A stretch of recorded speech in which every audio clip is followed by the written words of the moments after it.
Okay. Going and okay, we are live. Good afternoon, everybody, or good evening. It's 5 o'clock here in Arizona and 8 o'clock on the East Coast. I'm Patrick from the Poison Pen Bookstore in Scottsdale, Arizona. And we're delighted to have two authors with us this evening. Sarah James is going to be talking about her, I love the title of both of your books, by the way, The Woman with Two Shadows. And Julia Bryan Thomas has a book out here called For Those Who Are Lost. I love that title as well. And we have some signed book plates for Julia's book and a recipe card. And I think we also have, we're going to establish this, but I think we have some book plates for Sarah too. But as always, you'll be delighted to know that I'm going to be in the background. And so if you have questions for Sarah, Julia, or Barbara, just go ahead and put them in the chat field, and I'll be happy to ask any of them when I am summoned back on screen. So Barbara, over to you. Oh, thank you, Patrick. It makes me feel like a stage director that I sort of feel Shakespearean when Patrick does this. But anyway, thank you for your introduction, Patrick, and welcome. This is our first time to talk to Julia, who is a debut author, and to Sarah, who is not a debut author, but yes, nonetheless. Yeah, I am. Are you a debut author? My first. I didn't. With all the people following you, you must have some sort of connection to Follow the me book on world. What? In person? Ah, okay. Well, my goof. Sorry about that. No, I mean, Charles Finch, I noticed that he was a follower of yours on Instagram and so forth. So I thought you probably were a seasoned author. Oh, no. Okay, well, even more exciting that we have two debuts.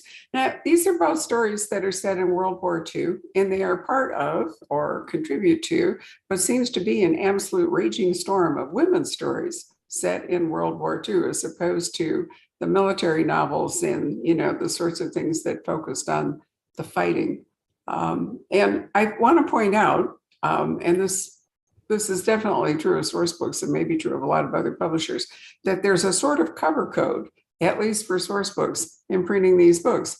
If you look, you can see that in general, what they do is they show you the back of women in appropriate period attire. And it's like a signal for, you know, the kind of story it is. And this reminds me so much of when there was a fashion for, I'm trying to remember what the books were. They were also women's stories, but they were very sexy and jazzy. And the covers all showed women with sexy rears and stockings with, do you remember those? They always had stockings with the seams showing and then really bitch pumps. And, you know, it was some chicklet. That was it. So there was an entire wave of chicklet. Oh, yeah. Do you remember that? Yeah. And this is kind of an interesting version of it, you know, when we're talking about much more modest clothes and, you know, women sort of like walking into their stories or walking into their future. So I just think it's interesting how publishers decide to package their books, because authors don't really get to do that. It's something you might not be aware of. Some authors get input into covers, but generally it's the publisher that designs the covers and oftentimes the titles. So Patrick said he loved these titles. Julia, did you pick your own title? And then Sarah? I sure did. I definitely did. I just pitched it and loved it. And they said, oh, we don't need to change it. So I was really happy about that. That's wonderful. How about you, Sarah? I did not. I was told, I was actually we were given a list of like some titles that they suggested, and that's the one we settled on. I actually asked them, they wanted it to be the girl with two shadows. And I asked them, could we please make it woman? That's a pet peeve of mine when fully grown adult women are called girls. So I pitched that, but I was told this is your title now, basically. Well, I love it, so it worked out. Well, it does, but this is also a characteristic of this wave of stories about women, is that generally the word girl, woman, mother, sister, or other female, you know, is in the title. And I find that interesting too. Publishing tends to follow trends, and, you know, somebody comes along and sets one and is successful, and then there's a kind of a rush, to follow it. And then we're always waiting for the next big thing that is going to change it and forecast the new trend. That's the most common question I get as a bookseller is what's the next big thing? So I predicted it would be the new Gothic 2 years ago. And in fact, the new Gothic is the next big thing. So, and your husband, Will, Julia, actually wrote a fabulous Gothic in his series where they're off on the island. Oh, yes. It's like Hell Bay. Yeah. Yeah, it was Hell Bay. So Will was ahead of the trend. I love it. So tell me, why is it you think that women's stories of the war, which is after all 80 years old now, 80 years in the past, why do you think it has become such a popular genre for people to read? I think that's an interesting question. I had read some women type World War II novels, and I had never planned to write one. It hadn't even crossed my mind, but I had been doing a lot of reading about World War II because it's just a fascination of mine. And I came across some information about Guernsey, and I realized it was something I'd never heard in a book or seen in a movie. It was about the evacuation of 5,000 children in a 24-hour period off the island. And I'm a teacher myself. I've taught first grade for 25 years. So I just tried to imagine, how would I feel as a teacher? The teachers were evacuating with children on cattle barges and fishing boats and everything that they could get over.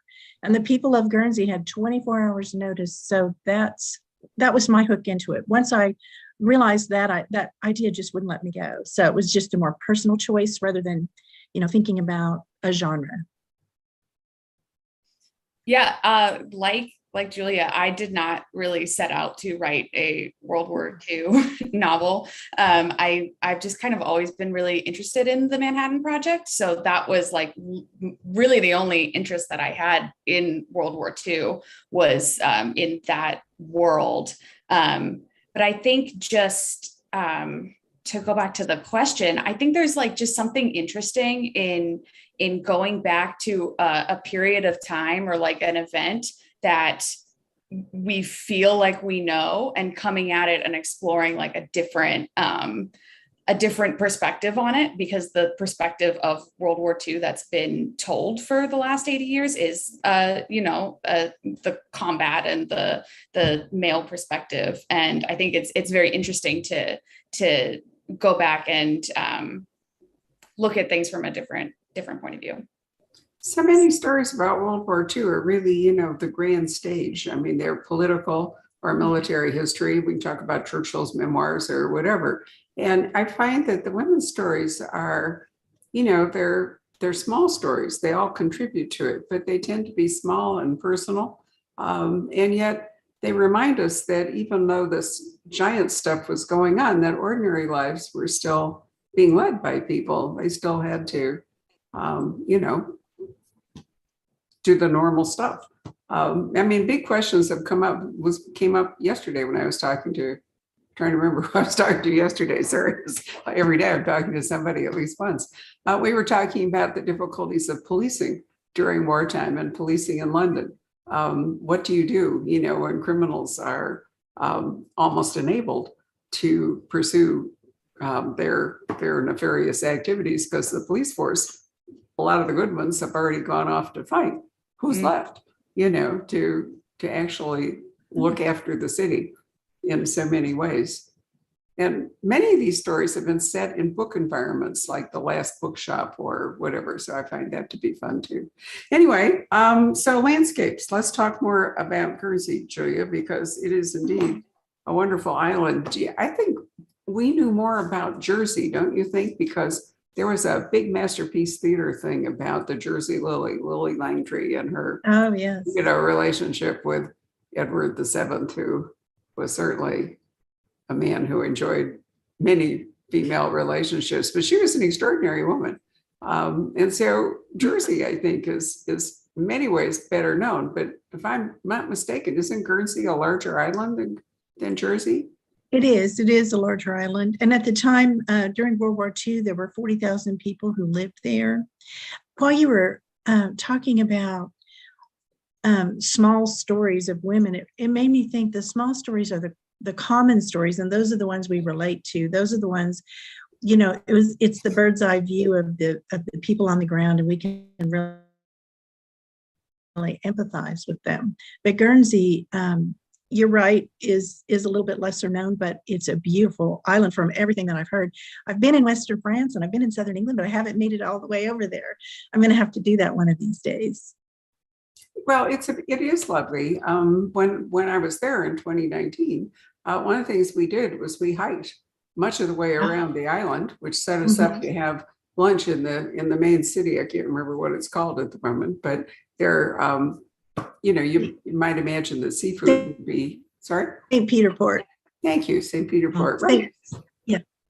And I remember sitting in the restaurant, where they were pulling together this marvelous feast and looking out, and thinking about what it would have been like to anticipate the Germans sailing in to occupy the island, because in fact they did occupy the Channel Islands, which are British, but closer to France. So it was really tough on the islanders to decide what to do. Did you watch the movie, the Guernsey, what is it, Potato Peel Society? Yes, Yeah. literary. Right. Yeah. Yes, I've seen the movie and read the book too. I was going to say, before they occupied Guernsey, the Germans came in and bombed St. Peter Port, right in the harbor. And the reason they did is because there were crates all over the harbor, and they thought there were munitions in there from England, and it was actually tomatoes that they were trying to export for money, and that they used to trade for medicines and things like that. So that's how it all started there. Wow. So is Guernsey primarily an agriculture and fishing economy?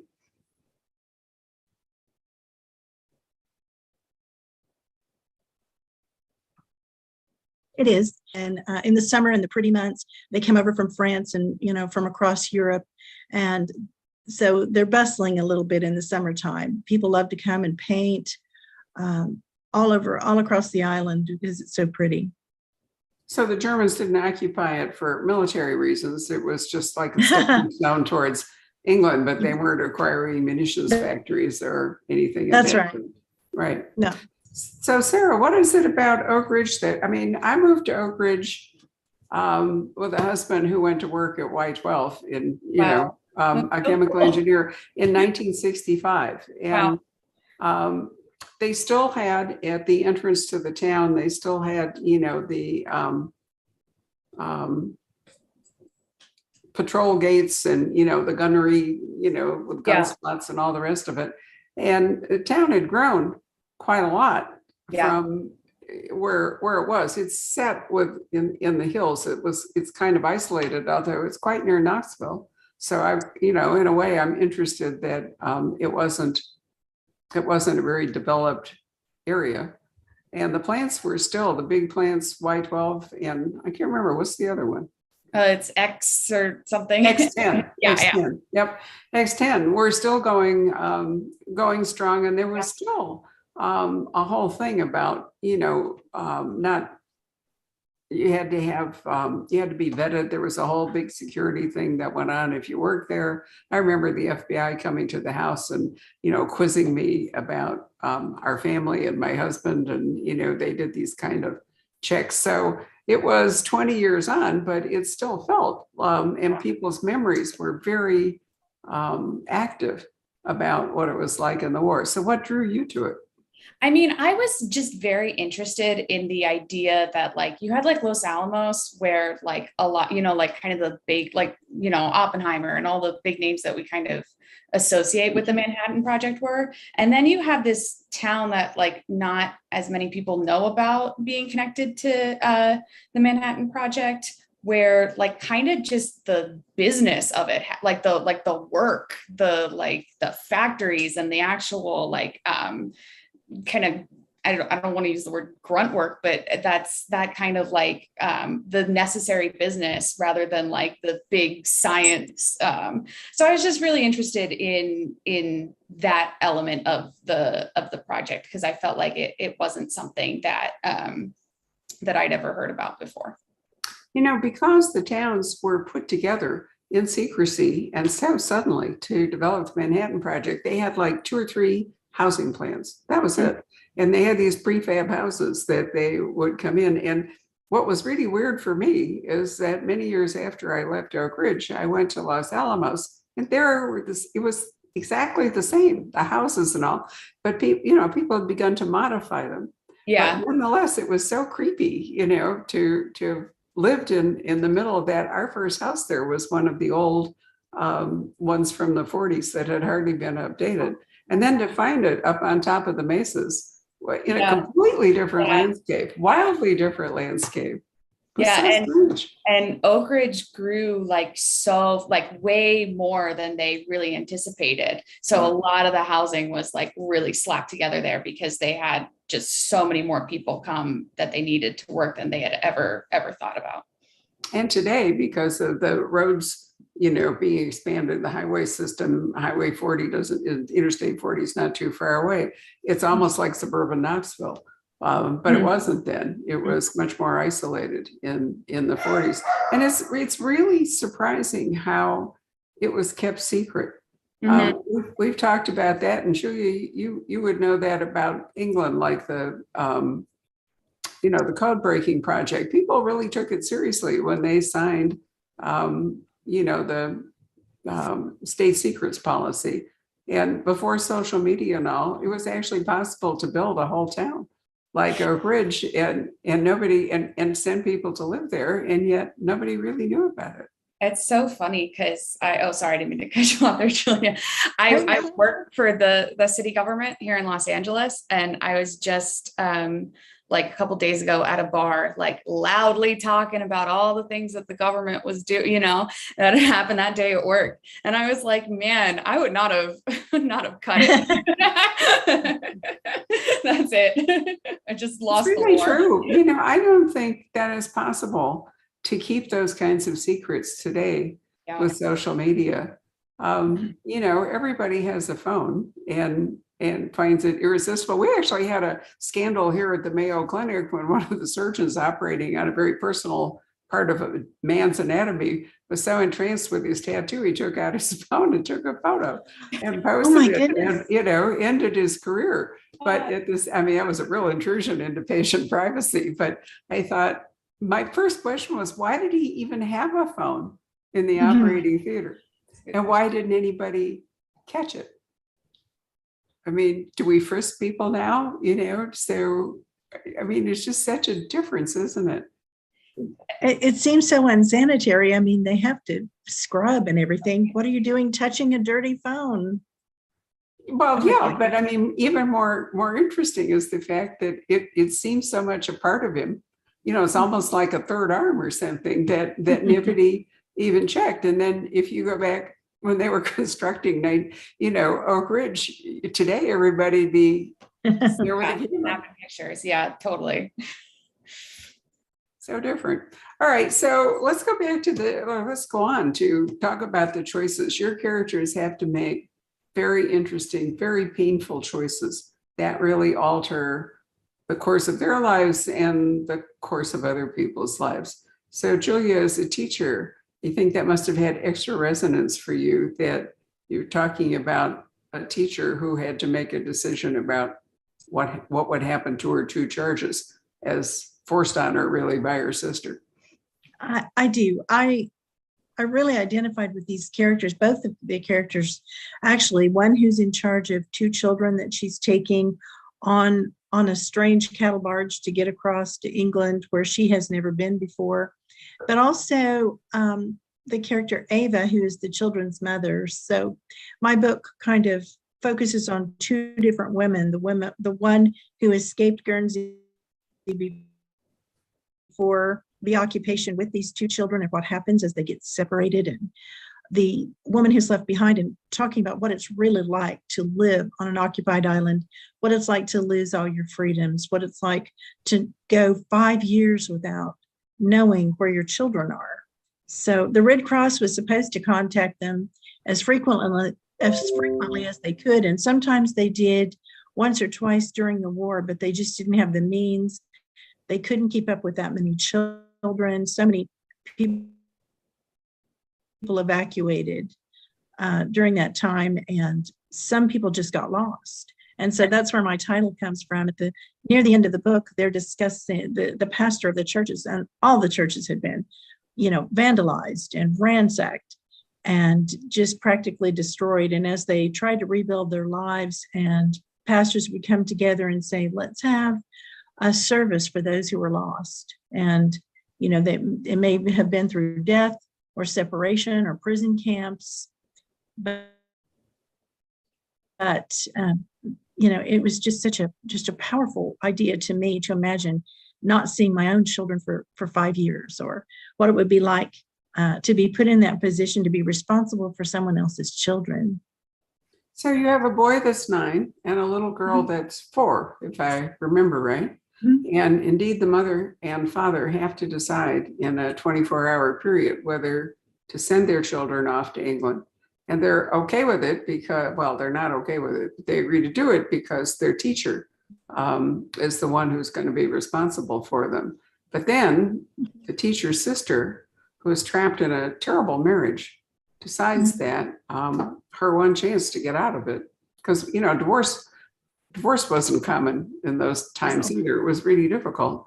She decides that if she can persuade her sister to let her take the abused wife, to take the place of her sister, the teacher, that she can get off the island and be responsible for these 2 children. But she doesn't really think that much about what it's going to be like to be responsible for 2 young children until she lands in England.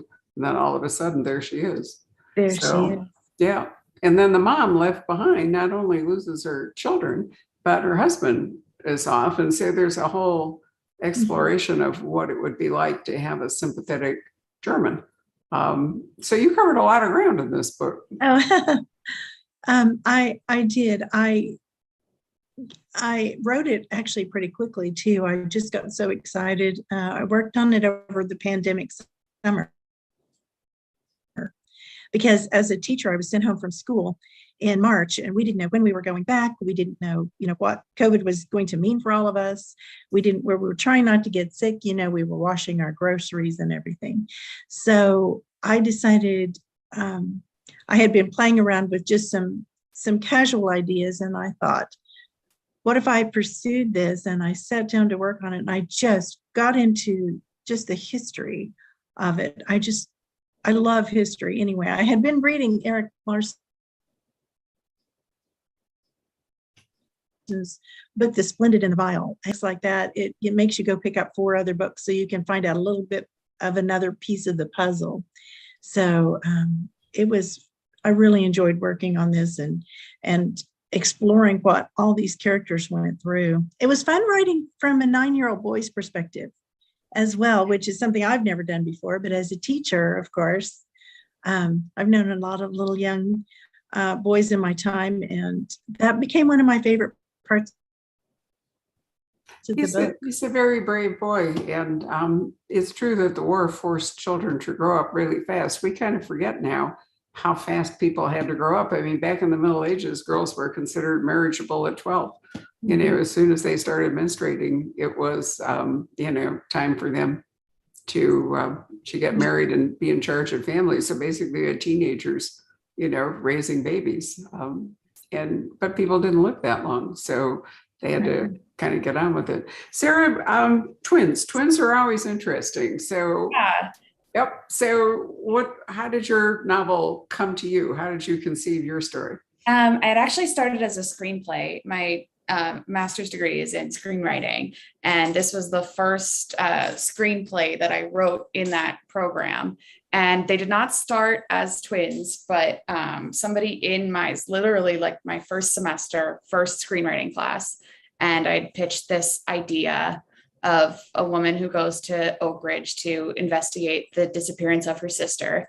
And somebody in the class was a twin, and now very successful writer with his twin brother. They write a number of projects together. And he said, what if it was her twin sister? And she has to pretend to be her twin sister as she's investigating her sister's disappearance. And I just thought that was there's something that's kind of Shakespearean about it.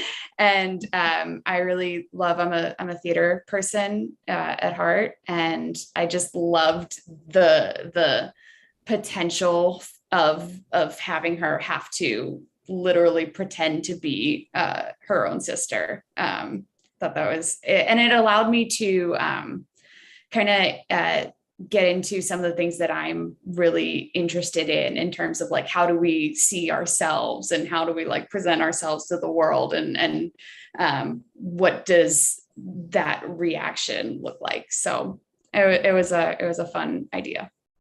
It's interesting that both of you, have a substitution thing here going on, one identity being assumed by another. But, I mean, if you're soaked in crime writing, such as I am, the first thing that occurs to me when that happens is the danger if the sister has disappeared and yet you present yourself as that sister who has disappeared, you have really made yourself a target for whoever made that person disappear. So, the danger quotient is really quite high. Did you think about that? But what better way to figure out who's responsible?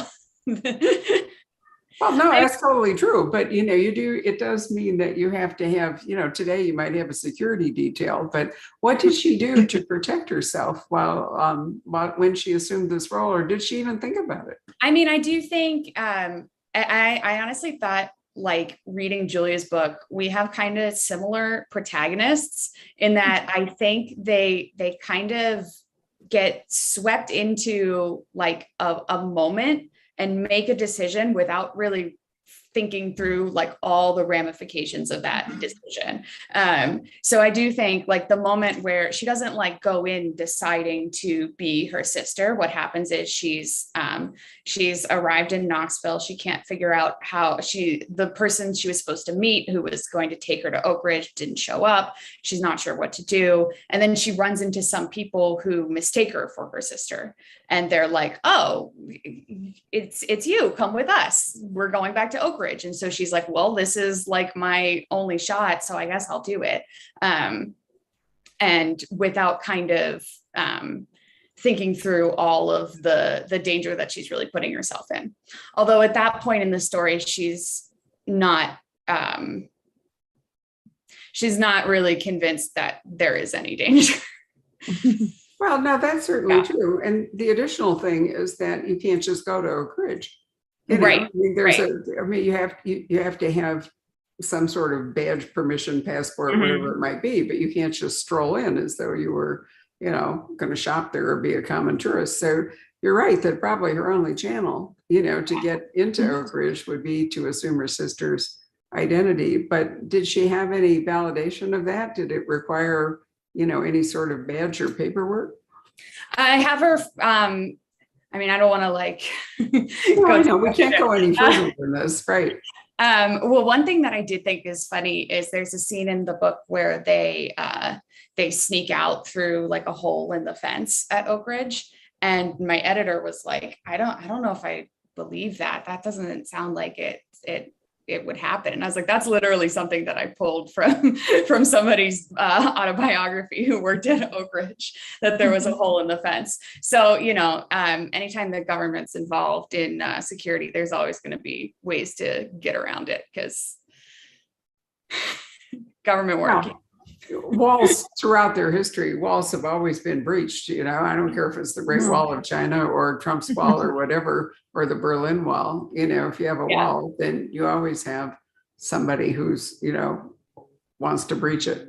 So I'm sure there was a hole in the fence. Probably, I mean, I know the terrain intimately, and it would be almost impossible to actually maintain a fence perimeter with any kind of great security for a long period. So and it was I found it believable. Site too. So Yep. So what's the background of we can't go forward. What's the background of the twins, that causes one to go to Oak Ridge and to work and one to stay behind? Well, one is I mean, they're very different. One is like she's she's more traditionally feminine. That's the sister who goes on ahead, and she basically just goes there because her boyfriend, who is a physics student, undergrad student at Columbia, gets hired there, so she just goes with him. And then her sister is a little bit less traditionally feminine. She wants to have a career. She's also a physics student at Columbia, and but she didn't want to go to Oak Ridge for work like her sister's boyfriend, because she thought it was a waste of her time. She's very like little headstrong in that way. She was like, I'm going to be here and I'm going to work, and then I'll see you guys later. Have fun. But she makes the decision to go down there, and kind of when she's down there investigating her sister's disappearance, she figures out like, oh, they're actually doing something that's pretty big and pretty interesting down here, and maybe I shouldn't have written this project off. She's not a warm and fuzzy character, that's for sure. She's quite prickly and very headstrong. Yeah. She's an interesting character, and in opposition to her sister. Twins don't have to be alike emotionally. They may be alike physically, but they may be completely different. And I thought you did a good job in pointing that out, that they weren't clones. Thank you. Yeah, that was like I think that was important to me, because I do I think like there's a tendency, I think, for historical fiction to kind of paint women in like a very like muted tone, So I wanted to have a real difficult lady. Julia did the same thing. I mean, yeah. And I think that's why I liked Julia's main character so much too, because she was also like a very powerful person. So Julia, let's go back to her. She had to make some interesting choices, and as a person who was bent on survival, she made some very difficult choices. I think the 9-year-old boy is the one who paid the biggest price, just my opinion, the way you wrote the book. Right. For her decision. He did. And, I was just kind of exploring complicated characters. And Sarah, I have to say, I loved your characters in this story so much. And another thing I wanted to mention to you is the tension in the book is just so good and so strong. But when you have complicated characters like that, I feel like, you have to ask yourself, can somebody be a good person who does a terrible thing? So there's sometimes some terrible things that are done. This question kind of comes up at the end of Sarah's book too, where there's a quote, and I can't say it exactly the way you wrote it, but it's, something like, how could this have happened? How could we have been a part of this and allowed all of this to happen? But I think that people make emotional choices, especially late at night on a terrible day, and you decide at the spur of the moment you're leaving your husband and you take off, and my character Lily hadn't thought her situation through at all. Well, I don't think the hard choice. Her only thought had been to get away. Yeah. I don't think her hard choice is the one to leave the island and no, it's not for her sister. I think most of us can empathize with that. If you're trapped in a horrible marriage, and the teacher's sister was somewhat reluctant to go anyway. She really wanted to stay home and look after her parents and all. So I don't think that one was so difficult. But when she arrives in England and has to decide what to do with the 2 children, that I think was the little boy is almost thrust into a Dickensian situation. I mean, I'm thinking Oliver Twist here, because he's only 9 and there he is. He's suddenly cast adrift totally by himself. So Lily does separate the children, and she takes the 4-year-old girl with her, and she puts the boy on the train. She's thinking so many different kinds of things. He can't take care of a 4-year-old. He can't even take care of himself. She can't send a 4-year-old on a train full of little boys and teachers, and not very many teachers either. It wasn't as many teachers by far as children. So, it was just all chaos. And they were sent off, often put on trains the very same night they arrived after a long journey across the English Channel. So she justifies it to herself that she can't leave the little girl, but she can't take both of them. So she struggles with that decision for the rest of her life. And so that was very interesting to me.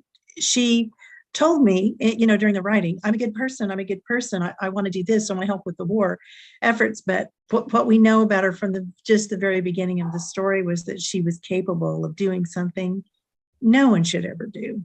So it was just very interesting trying to write her and set the right tone for that story. I'm not sure that her arguments for convincing herself that she couldn't take care of both children really worked. Did you struggle with that? Mm-hmm. A little bit, but I think that aren't terrible decisions sometimes, snap decisions. So I think that you're right. I think that was a flimsy excuse. I think that's what she was telling herself. And she goes off and rebuilds her life in a whole new way based on not one lie, but actually several lies. So that's it all comes down to how does it affect these children later, and what is their trajectory in their lives going to be?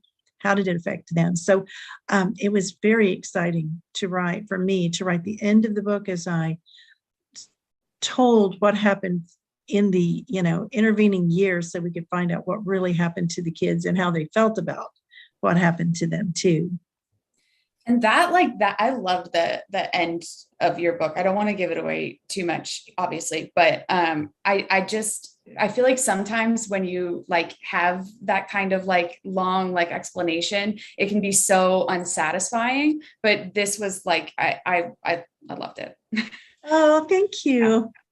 Thank you so much. I think we both have main characters who are really good at justifying what they want to do to, and I think that that's really interesting because I think that's something everybody does, it's just our characters do it with decisions that are, bigger than what most of us do in our everyday lives, where we're finding excuses to order pizza when we already wanted pizza. Your character is finding an excuse for kidnapping a child or letting a child go on a train, which isn't obviously something that we do. But I do think it's a very human impulse to kind of want something and then to work backwards from there and figure out, okay, how do I want this and do it and still think of myself as a good person.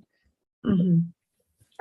I think you're right. And I think that because Lily really just wants a new life for herself. She wants to get out of this marriage. She's not there because she wants to take care of two children. Right. They're just a vehicle for her in order to escape the life that she's got. And I it's an extremely selfish act in some ways, but it turns out that it affects some good. And you have to ask yourself, what would have happened if the children had stayed on the island? What would have happened if Helen, the sister who was far less capable and emotionally not really willing to leave, what if Helen had in fact been the one that took the children? Would it have been any different? I actually feel like one or both of them could have gone lost another way. So many children were lost during the war. And so many children who were evacuated never made it back home. So it's very interesting to me that there were a lot of different kinds of endings. I did some research into people who had evacuated and into people who stayed on Guernsey during the occupation. So I was actually listening to firsthand accounts of people talk about their experiences. And I didn't hear anything exactly like my book, but it was just so rich to listen to people tell their own real true story of their own struggles during this time. So it was, it's just a free for all. Well, it happened in other contexts too. The Kindred Transport was when German families decided to put their children on trains to England, primarily Jewish families, but maybe not. I should know that. Anyway, there was a Kindred Transport, and it was German parents in the same deciding to evacuate their children. And then we had, London parents sending their children out to what they thought would be safer places. And some of those children, their lives were totally different and, didn't make it back. One of the truly great TV dramas about World War II, and now I'm having it set in Hastings. Why am I having this moment that Anthony Horowitz wrote? Oh, yes, Foyle's War. Thank you. Foyle's War. Sorry, I'm having a senior moment. Maybe it's the wine. But Foyle's War, actually, one of the episodes deals with a child who's evacuated from London and is completely adrift, down in Hastings without. So there were children moved all over, the globe during the war. And many of the stories are truly tragic, and many of them, certainly, there were a lot of children sent to Canada too. Many of those children never made it back to their families. Let's see, Patrick is telling me. Patrick sends me messages. Kindred Transport, the Children's Transport, was the informal name of a series of rescue operations for children. So, the Guernsey one, I think it was the time crunch that made it so difficult. I mean, to make a choice like that in under 24 hours, that was largely irrevocable because the Germans arrived on that afternoon or the very next morning. Right. It was actually a few days. There was a few days lapse in between. The parents who were left there had the opportunity. They were kind of told they would get to go after their children, or their children would be returned to them. But they were busy thinking, what do? We can't sell our homes, but what are we going to do with our livestock? What are we going to do with our lives and our livelihoods? How do we get loose so we can go too? But before they could, the port was bombed, and then after that, everyone was trapped. Absolutely. So in your case, Sarah, what was it that Lillian gave up? Or, did she walk out of a life that she was able to reclaim later, or thought she could reclaim? What do you mean? Well, I mean, when she decided to go to Oak Ridge and assume her sister's identity, she had to leave. What did she leave behind? And did she think she could go back to it? I mean, I think in her mind, when she does leave, she's thinking, I'm just going to be down there for a week, and it's, it's not going to be a big deal. She thinks that it's the sister's boyfriend who contacts her to say that her sister's missing, and she thinks it's not that big a deal. She thinks she's just dumped him and doesn't want to talk to him, and she's going to go down there and sort this out, and she'll be back within a week. And it's only once she's down there that she realizes that the situation's far more complicated than she had originally believed it to be. So she didn't actually consider it was going to be a life-changing kind of a thing, like Julia's character. Yeah. She kind of just, I think she's very dismissive of ideas that she doesn't have herself. So because because she's not the one who found out her sister's missing, it's not that big a deal. It's just a hysterical man who got dumped and doesn't want to deal with it. So Sarah, what would you like to ask Julia about her book, and vice versa? I've done all the questioning. What would you guys like to ask? I want to know, Julia, I mean, your book covers you cover the entire war, which was just so impressive to me, because my book is like a few months, and that was really hard for me. So how did you decide that's the scope of the story that you wanted to tell, and how did you do all that research? I think, thank you. And I think the scope may have seemed bigger because I do, I go forward at the end of the book by a number of years. So it really does span it. And I hadn't intended to do that. I hadn't as I was writing it, I thought, how am I going to end this story? How does this story even end? What, and I was just building it incrementally as I went along. I wanted to tell parts of the war that were important to individual characters in the book. What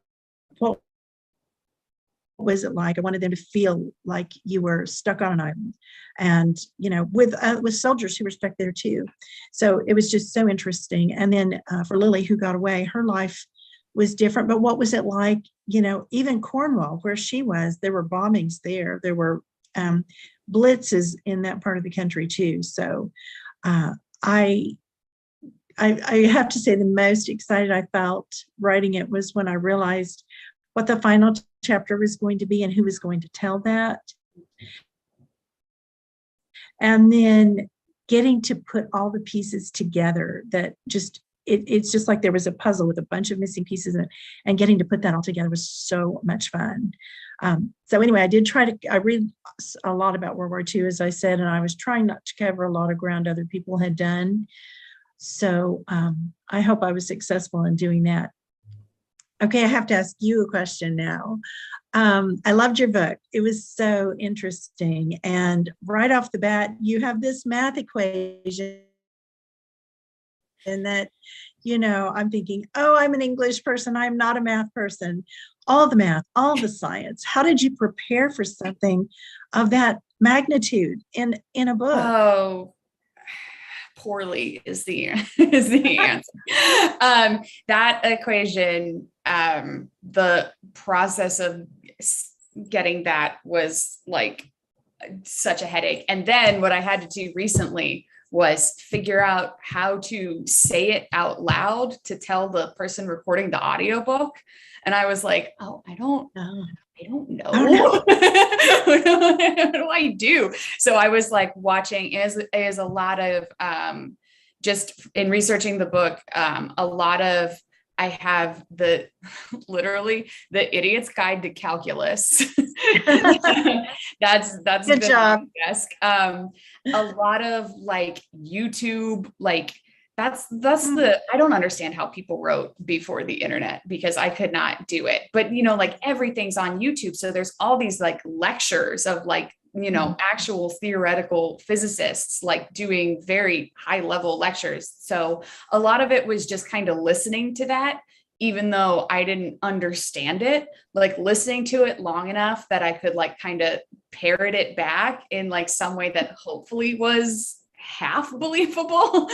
Yeah, that was really a struggle for me. I have not taken a math class since high school. So Same here. Guide to Physics came into play here. I love that.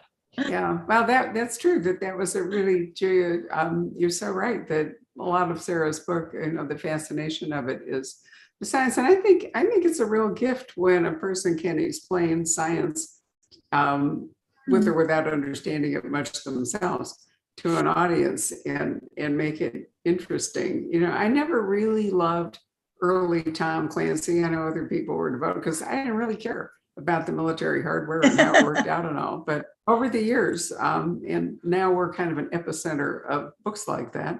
And the most recent Tom Clancy, Don Bentley wrote, which I'm happy to say after our event became, not because of our event, but after our event became a number 2 on this week's bestseller list.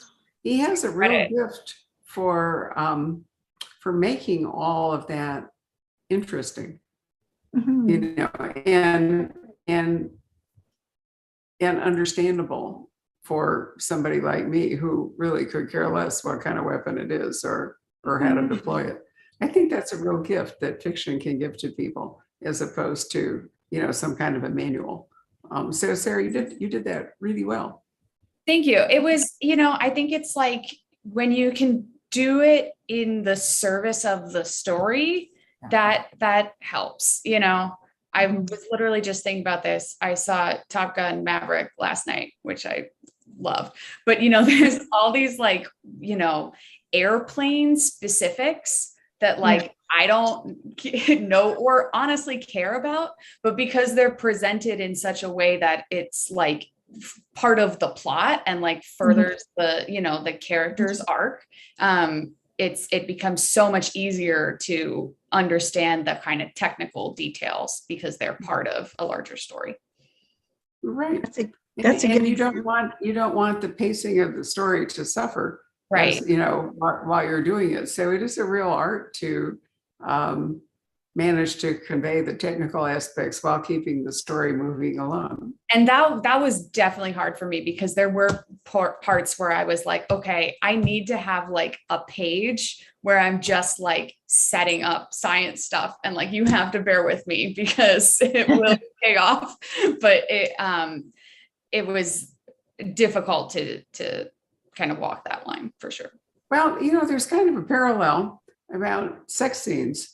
If you go too deeply into, pardon me, the mechanics of sex, you really slow your story down, as opposed to just ushering them to the door of, the bedroom or whatever it is, and closing it and leaving the reader to kind of work it out. I'm not a huge fan of lengthy sex scenes because, it's just boring.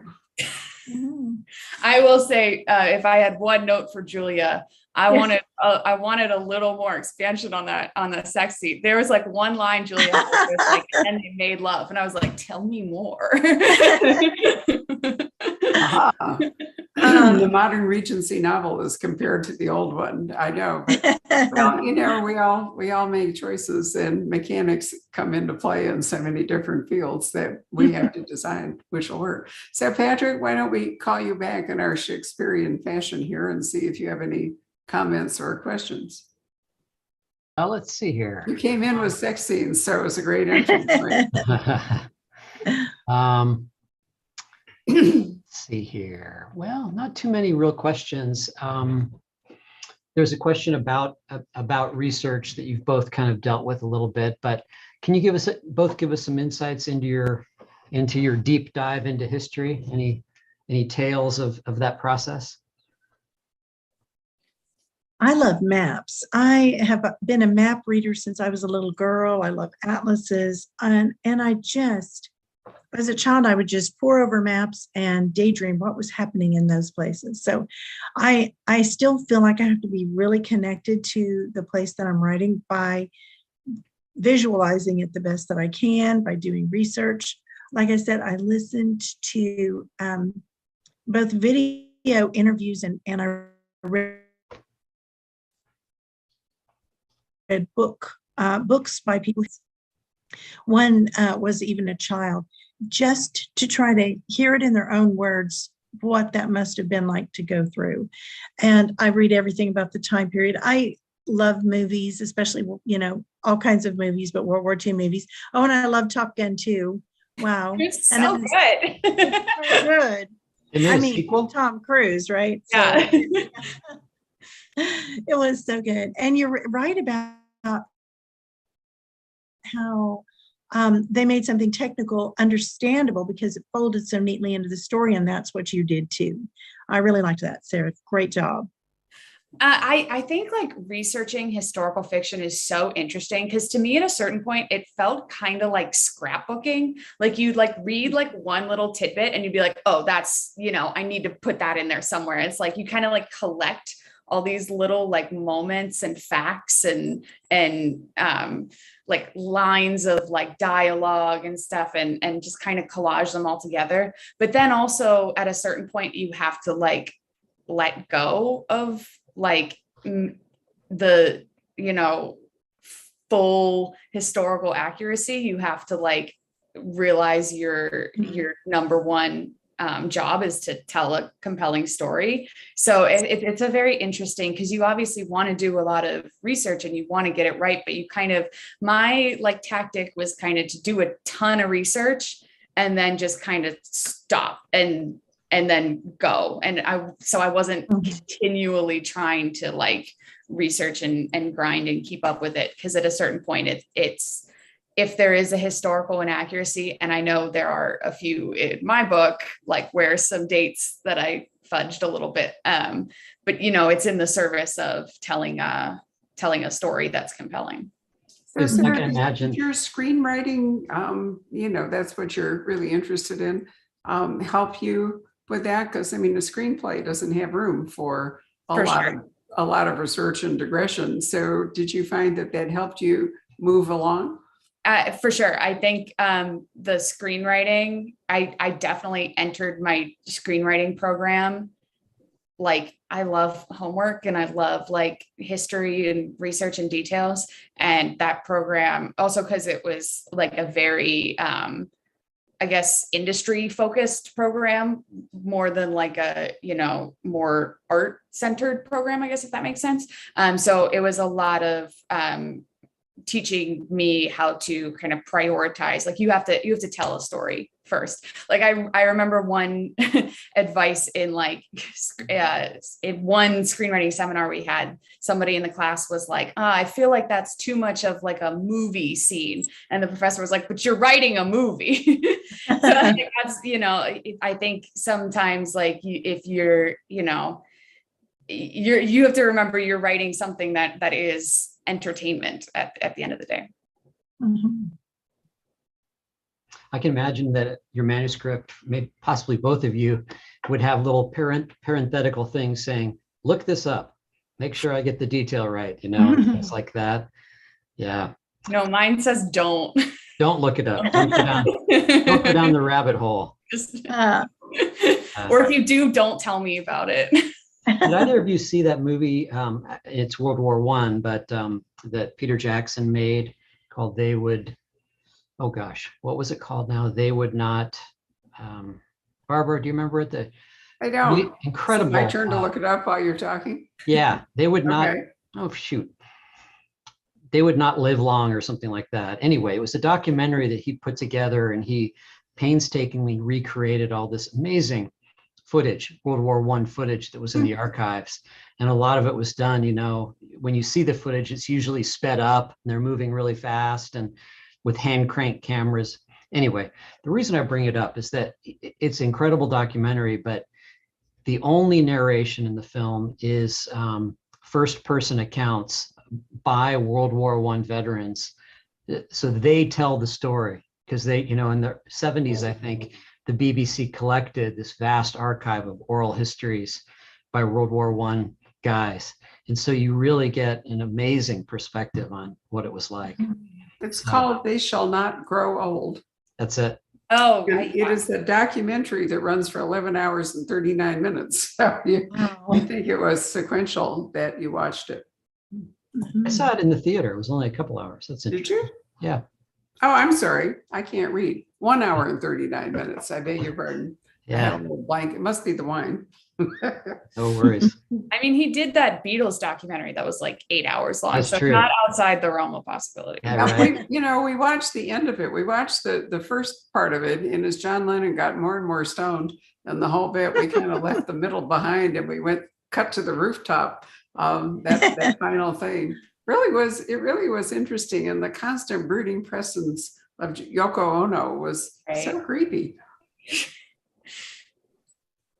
It's amazing what they accomplished when they're like late 20s, and they're already calling it a day after this incredible career. Yeah. But we digress. Let's see. We always digress, Patrick. No other real questions from the audience, except for, there are a couple about, who are your favorite authors? So we'll ask you that one. Should be better prepared to answer that question. It's easier to say what I've been reading. Okay. Now I'm reading, I just finished the 1619 Project with Nicole Hannah-Jones. She came to town and we got the opportunity to listen to her speak. So that was interesting. But my favorite, sort of, I call it a modern classic, is A Gentleman from Moscow. So love Amor Towles. I think he's just an incredible, American gem. Of course, you're married to a really good author too, so I'm going to assume that the works of Will Thomas are popular with you, like they are with us. Oh, absolutely, that's right. I absolutely, and I've actually typed or edited all of Will's books, so so it's been really, really fun to be in on the process. Yep, they're very engaging. Sarah, you may not have read Will's books, but I can certainly recommend them.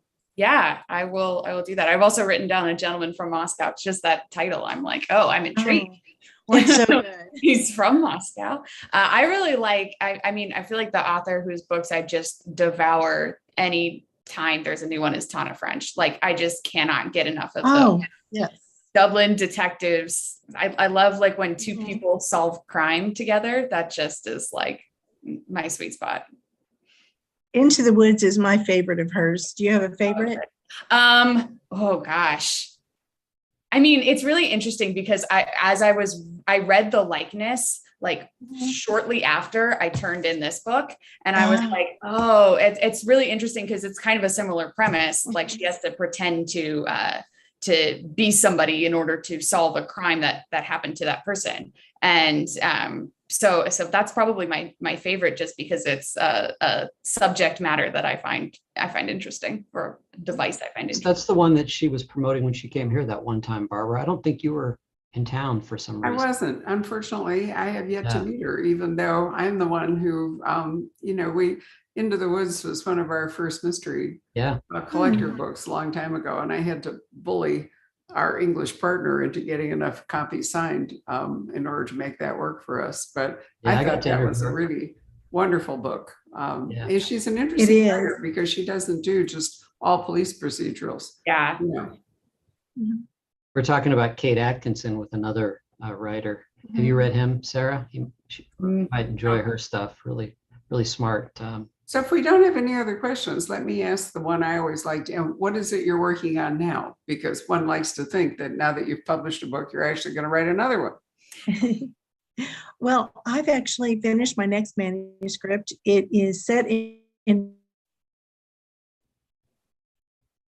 1955 on the campus of Harvard, who are incoming freshmen at Radcliffe. And it's all about what's going to happen to these women. Are they going to remain little women of the 50s, or are they going to explore the possibilities and see what life's really going to be like on the other side? Through literature, we learn about them through life crises.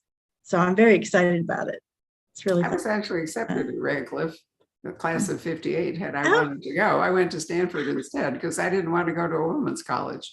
It just didn't interest me. But I've often thought how my life would have been dramatically different had I chosen to go to Radcliffe, or Smith for that matter, or Duke.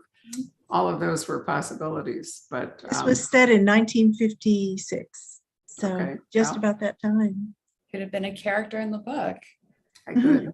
I know. If you live a really long life, what happens, Sarah, is that your life turns into history, which is really unnerving. I'm here to tell you. I've lived through a lot of history in only 32 years, so I don't know. My second book, I actually also just turned in my second book. It's set in Hollywood during World War II. And it's set at something that I didn't know about until I was trying to research other World War II things that interested me.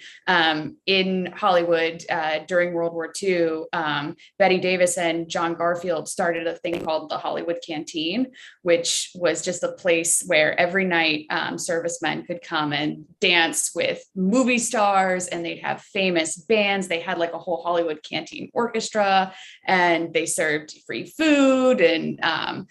And so what happens is it's a murder mystery set in that world in World War II. Yeah.